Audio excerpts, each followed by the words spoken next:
തിരുവനന്തപുരം ബാലരാമപുരത്ത് പട്ടാപ്പകൽ നടുറോഡിൽ ഏറ്റുമുട്ടൽ. മാരകായുധങ്ങളുമായാണ് ഇരുവിഭാഗങ്ങൾ ഏറ്റുമുട്ടിയത്.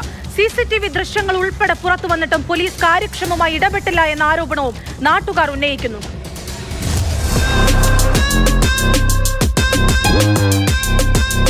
ബാലരാമപുരം തേമ്പാമുറ്റത്തായിരുന്നു ബൈക്കിലെത്തിയ 5 അംഗ സംഘങ്ങൾ ചേരിതിരിഞ്ഞ് ആക്രമണം നടത്തിയത്. മാരകായുധങ്ങളുമായായിരുന്നു നാടിനെ ഞെട്ടിച്ച് ഏറ്റുമുട്ടൽ. നടു റോഡിൽ ഏറ്റുമുട്ടൽ നടക്കുന്ന വിവരം നാട്ടുകാർ പോലീസിനെ അറിയിച്ചു. തുടർന്ന് പോലീസെത്തി ഇരുകൂട്ടരെയും സ്റ്റേഷനിലേക്ക് മാറ്റി. സംഘർഷത്തിന്റെ CCTV ദൃശ്യങ്ങൾ ഉൾപ്പെടെ ലഭിച്ചിട്ടും പോലീസ് കേസെടുക്കാൻ തയ്യാറായില്ല എന്നാണ് നാട്ടുകാരുടെ വിമർശനം. നാട്ടുകാർ ചിത്രീകരിച്ച സംഘർഷത്തിന്റെ ദൃശ്യങ്ങളും പുറത്തു വന്നിട്ടുണ്ട്. യുവാക്കളാണ് ദൃശ്യങ്ങളിലുള്ളത്. നിലത്ത് വീണ് കിടക്കുന്നയാളെ മർദ്ദിക്കുന്നതും പിന്നാലെ സംഘം ചേർന്നുള്ള ആക്രമണവും ദൃശ്യങ്ങളിൽ വ്യക്തമാണ്.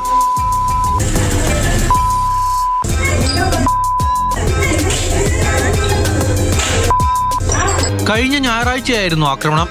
പരാതി ലഭിച്ചില്ല എന്ന വിചിത്രവാദം ഉന്നയിച്ചാണ് ബാലരാമപുരം പോലീസ് കേസെടുക്കാതെ കൈമലർത്തുന്നത്. അതേസമയം ഈ സംഭവം നടന്നതിന് 4 കിലോമീറ്റർ മാറി മറ്റ് 2 സംഘങ്ങൾ തമ്മിലുണ്ടായ കയ്യങ്കളിയിൽ ശിവസൂര്യ എന്ന 18-കാരന്റെ ജീവൻ പൊലിഞ്ഞിരുന്നു. ഇതിന് പിന്നാലെ നടന്ന സമാന ഏറ്റുമുട്ടലിൽ നാട്ടുകാർ വലിയ ആശങ്കയിലാണ്.